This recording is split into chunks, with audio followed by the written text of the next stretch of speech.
D'une envolée du prix du ciment sur le marché, il n'en est rien. Le cas échéant, cela serait imputable aux camionneurs. Pourquoi? Nous le saurons dans une poignée de secondes. Les comptes moyens de transmission des valeurs de la vie aux enfants, le Mexique et la Côte d'Ivoire initient les enfants au compte lors de la deuxième session du projet Passerelle. La famille Simpson apparaît pour la première fois sous forme de court-métrage diffusé le 19 avril 1987. Au nombre de 48, ces courts-métrages ne duraient pas plus de 2 minutes. Nous reviendrons sur les débuts de la série dans notre éphéméride. Madame, Monsieur, bonsoir. Une tonne de ciment coûte 85 000 francs CFA, mais depuis quelques semaines, ce prix se serait envolé. D'aucuns parlent de 110 000 francs la tonne et d'autres encore de 115 000 francs CFA. Les sociétés de production de ciment demandent cette information. Les travaux de réhabilitation du boulevard du port et les camionneurs seraient à l'origine de cette hausse du prix du ciment. Nancine Bakayoko nous éclaire là-dessus. Ce n'est pas le résultat d'une décision gouvernementale, mais le prix du ciment est à la hausse. Incompréhension chez les revendeurs. On prenait ça à 90 000, à 83 000, mais maintenant ça trouve 110 000, 120 000. Franchement, ça ne nous arrête pas, on ne peut pas travailler. On est en train de constater les faits, on ne sait pas exactement quel est le vrai problème de la chose. Des augmentations de prix qui provoquent également la colère chez les utilisateurs de ciment. On sait qu'en Côte d'Ivoire aujourd'hui, la construction marche. C'est vrai, mais ils n'ont qu'à essayer de voir. C'est la seule chose qui peut nous dépanner dans le travail. C'est la seule chose. Beaucoup gravier, beaucoup fer à béton. Mais s'il n'y a pas de ciment, il n'y a pas de travail. À qui donc la faute? Si les uns se plaignent de l'incapacité des sociétés de ciment à honorer les commandes sollicitées, les autres justifient par une pénurie liée aux grands chantiers routiers ainsi qu'au boom du logement, avec l'installation des sociétés de béton dans le pays. Pointés du doigt, les cimentiers affirment que la structure des prix n'a pas changé dans les usines. Le prix à l'usine est de 78 036 francs la tonne, le CPJ 32. Et ça, c'est sans le transport. C'est-à-dire que dès que vous arrivez à l'usine, vous dites que je vais acheter soit du ciment, on vous dit que le prix du CPJ 32 à l'usine, c'est 78 036 francs la tonne. Autant dire que la relative augmentation des prix du ciment est purement conjoncturelle. Je me dis chaque année, on arrive à la même situation parce que c'est la période où peut-être les gens ont fini de faire leur récolte. Ils ont tout récolté, ils sont venus, ils ont vendu, soit à Abidjan. À leur retour, ils ont besoin de ciment, ou des gens avaient des chantiers qui étaient déjà en instance. Et comme ils ont vendu, ils ont eu un peu d'argent, il faut qu'ils arrivent à investir, à construire. On a besoin du ciment. Donc la demande devient plus forte que l'offre. En plus de la demande qui a fortement progressé avec la fin des récoltes, plusieurs autres facteurs sont évoqués, dont les travaux de réhabilitation du boulevard du port, où sont logées la plupart des cimenteries. Des travaux qui ralentissent la cadence des livraisons au niveau des points de vente. On doit calculer avec tout ça là. Donc c'est ça qui fait que le ciment là est monté. Bah, si tu as fait 5 jours, une semaine, tu n'as pas eu ciment, tu es obligé. Le dernier serment que tu vas avoir, tu es obligé de mettre quelque chose dessus pour que la semaine qui vient, tu as travaillé ou tu n'as pas travaillé, là tu gagnes aussi. Ce sont toutes ces difficultés à se faire livrer rapidement dans les usines qui amènent les camionneurs à augmenter le transport. Et si nos camions ça pas vite, c'est ça qui fait que ouais, y a une augmentation sur les marchandises aussi. À ce jour, 4 cimenteries sont en activité en Côte d'Ivoire. Selon l'Association des producteurs de ciment, les besoins du marché ivoirien s'élèvent à 3,6 millions de tonnes par an.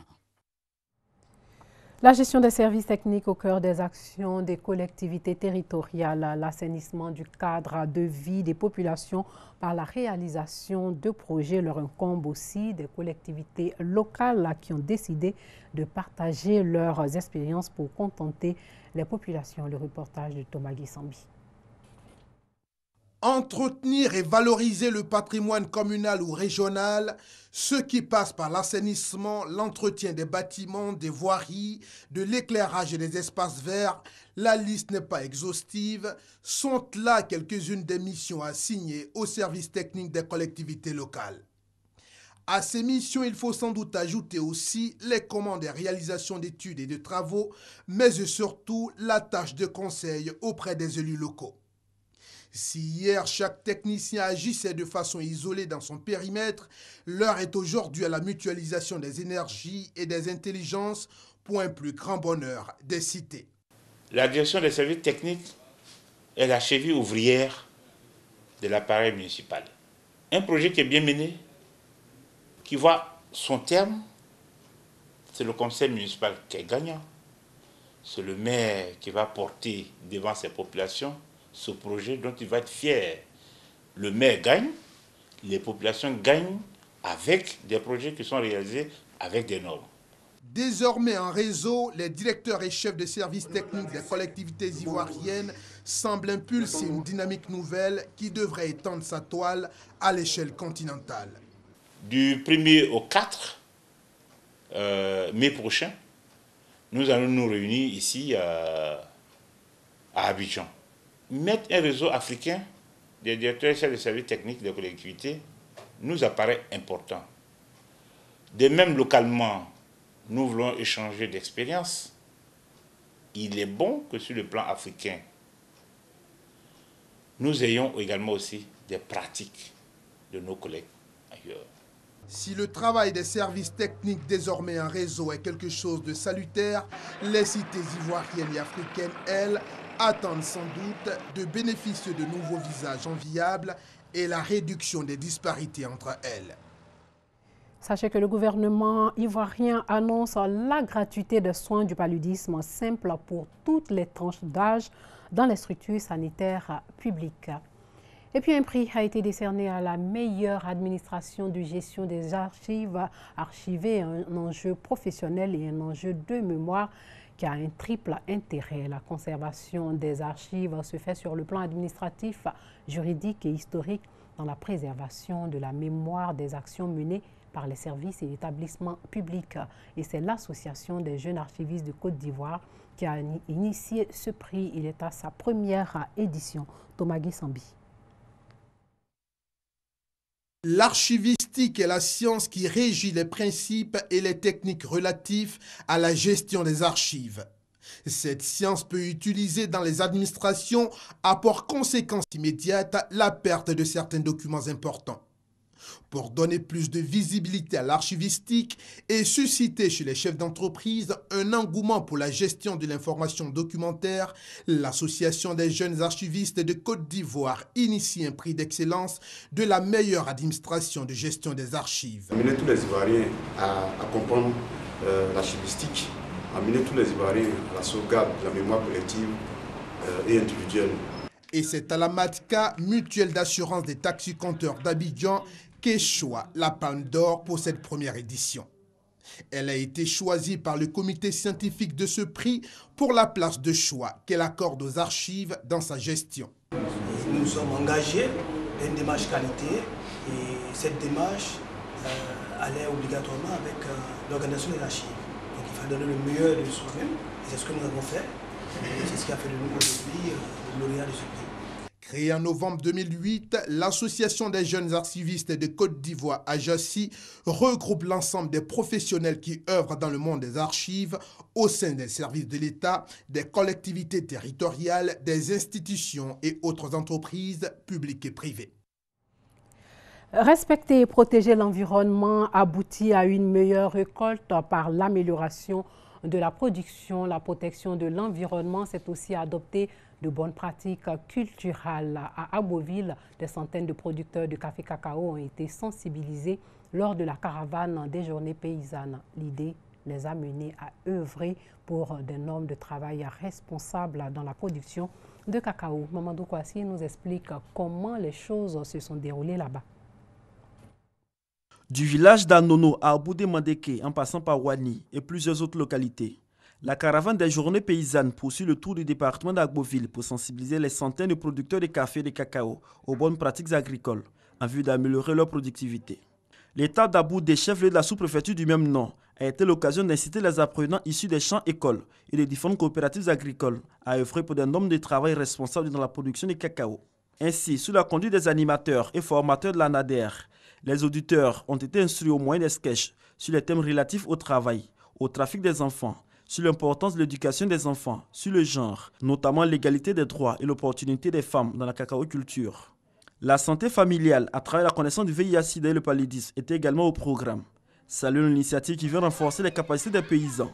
Le sous-préfet Zéhi Eva, le délégué régional du Conseil Café Cacao, Lodugnon Roger et le PCA de la coopérative Senpa, Moussa Sawadogo, ont encouragé les producteurs à s'approprier le contenu de cette formation pour l'appliquer effectivement, mais aussi à se regrouper en coopérative pour contribuer au développement de leur localité. La promotion du conte au cœur d'une rencontre, les contes, malgré les différences culturelles et religieuses, ont tous un point en commun. Ils essaient de transmettre aux enfants les valeurs de la vie. Ils jouent aussi un rôle important dans leur évolution psychologique, dans leur éducation, en améliorant leur façon de percevoir les choses. L'enfant peut donc s'identifier aux héros du conte et il peut faire la différence entre le bien et le mal. Et il apprend aussi à choisir le bien, d'où une rencontre en vue de mettre en exergue le développement de la personnalité de l'enfant et de sa socialisation. Massokoni, Herman Guivé. Contes, chants et danses avec la participation d'un jeune public. Couché ou assis, c'est avec des yeux émerveillés, des oreilles tout ouïes et une attention particulière que ces enfants ont pris part à cet atelier. J'ai aimé, c'était très éducatif, c'était bon, qu'il ne fallait pas manger de bonbons, qu'il ne fallait pas être méchant. Je me suis bien amusée avec mes amis. Un atelier de contes africains et mexicains qui intervient dans le cadre des activités culturelles du consulat du Mexique en Côte d'Ivoire, en collaboration avec le groupe de conteurs Paté Paté. Nous avons une trentaine de conteurs et avec ces conteurs, nous faisons des activités autour du livre, essentiellement autour du livre de contes. Donc dans ce projet, c'est au consulat du Mexique de dire chaque mois un conte aux enfants afin de les fidéliser déjà au consulat, mais également de leur donner une autre vision du livre parce que le livre est perçu comme une contrainte reliée à l'apprentissage scolaire. Et nous voulons montrer aux parents et aux enfants que le livre, c'est aussi un moyen de se détendre. Ces ateliers de contes sont organisés chaque mois au sein du consulat et font partie du projet Passerelle culturelle. En bref, le prix Félix Houphouët-Boigny a été décerné aujourd'hui à Giuseppina Nicolini, la maire de la ville de Lampedusa, c'est en Italie, et à une ONG française, SOS Méditerranée, pour leurs efforts déployés en vue de sauver la vie des réfugiés et des migrants et aussi de les accueillir avec dignité. Et puis sachez aussi qu'au Royaume-Uni, le Parlement approuve la tenue de législatives anticipées en juin prochain par une large majorité, 522 voix contre 13. Theresa May veut par là mener à bien le Brexit et en faire un succès. L'éphéméride du jour va parler de la famille Simpson qui apparaît pour la première fois sous forme de ses courts-métrages diffusés par The Tracy Ullman Show le 19 avril 1987. Matt Groening n'avait fait que de simples croquis des personnages, supposant qu'ils seraient affinés par la production. Ces courts-métrages, au nombre de 48, ne duraient pas plus de 2 minutes. Les acteurs qui doublaient les personnages en version originale ont ensuite repris leur rôle dans la série. Plongeons-nous dans cette série avec Franck Quadio. Le 19 avril 1987, le premier épisode des Simpsons est présenté dans le Tracy Ullman Show. Le 19 avril, les Simpsons ont 30 ans d'existence. Depuis son commencement, cette série animée a connu un grand succès populaire. Les Simpsons constituent aujourd'hui la série comptant le plus de saisons dans tout l'univers télévisuel américain. Pourquoi ce succès? La réponse réside dans la dimension réaliste de ce dessin animé, parlant ainsi à la classe ouvrière américaine, principale consommatrice de séries. Cependant, cette série au ton progressiste n'a de progressiste que le ton justement, et les sujets abordés donnent finalement lieu à une critique de l'engagement. Les Simpsons naissent brusquement dans l'esprit de Matt Groening, alors qu'il doit présenter son projet à un des producteurs du Tracy Ullman Show. À l'époque, il pensait simplement adapter le comic strip, quelques cases de bande dessinée publiées dans un journal sur lesquelles il travaillait. Par conséquent, il choisit de présenter un tout nouveau synopsis mettant en scène le quotidien d'une famille de la classe ouvrière. Il s'inspire de sa famille et nomme les personnages d'après les noms de ses parents et de sa fratrie. Ce sont Homer, le père ouvrier en permanence insatisfait et gaffeur invétéré. Marge, la mère, représente les femmes au foyer dévouées. Bart, l'ado anarchiste qui veut réinventer le monde. Et Lisa, comme la figure de gauche incarnant les idées progressistes. Le tout premier épisode est diffusé le 19 avril 1987 dans le Tracey Ullman Show, programme de variété américain.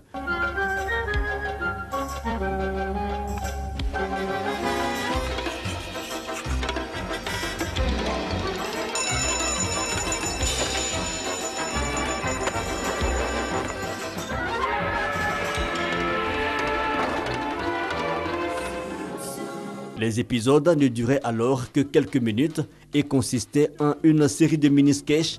Les dessins étaient grossiers, Matt Groening pensant que la production les ferait refaire, ce qui n'a pas été le cas. Puis, en 1989, la série est récupérée par la Fox. Les épisodes sont allongés pour atteindre la durée qu'on connaît aujourd'hui, une vingtaine de minutes. Merci Franck Quadio, c'est la fin de ce journal. Portez-vous bien.